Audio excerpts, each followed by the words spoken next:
My country is Saudi Arabia. I don't know if everybody knows a lot about Saudi Arabia, but it's a kingdom, a monarchical dictatorship, really. There's one party. There's a few different parties trying to come along now. One that supports women's rights, and one that's called the Freedom and Justice Coalition that supports Shia rights. Your women were granted the right to vote won't actually occur until next year in 2015.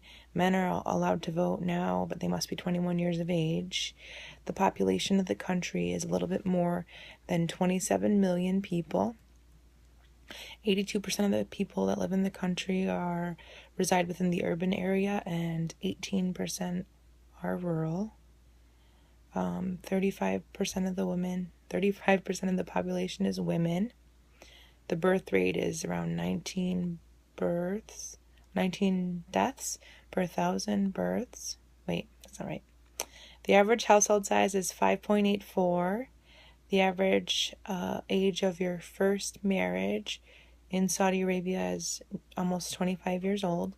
Life expectancy for men is around 72, and for women it's around 77. Education system.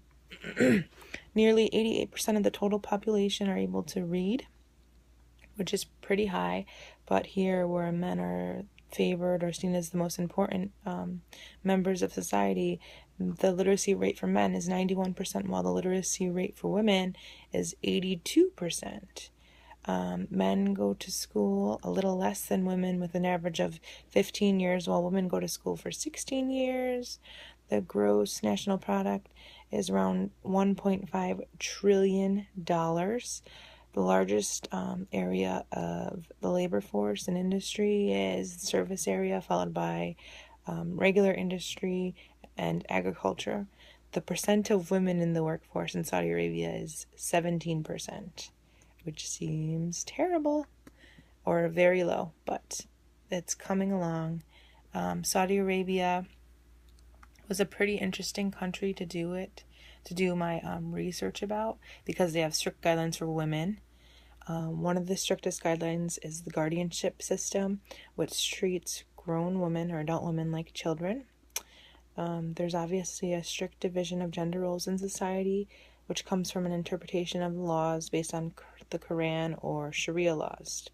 Most of these laws are unwritten and discretionary, depending on where a person lives, and if they more strictly follow Muslim rules and practices, or if they have like a looser interpretation.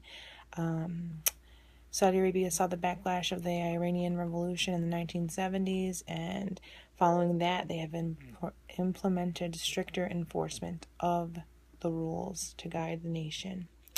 Changes are happening slowly here. There's a fairly new king, King Abdullah, who is seen as somewhat of a reformist. He passed the bill in the Senate to allow women to vote in 2015. He also opened the first coeducational college in 2009, appointed a female cabinet member, and passed some laws against domestic violence. So like I said before, Saudi Arabia is a really conservative nation, and it sees itself as upholding Islamic traditions and fundamentalist ideas and practices, because it is where the visits to the holy lands of Muslim and Islam are centered. I hope you enjoyed this brief presentation. Thank you.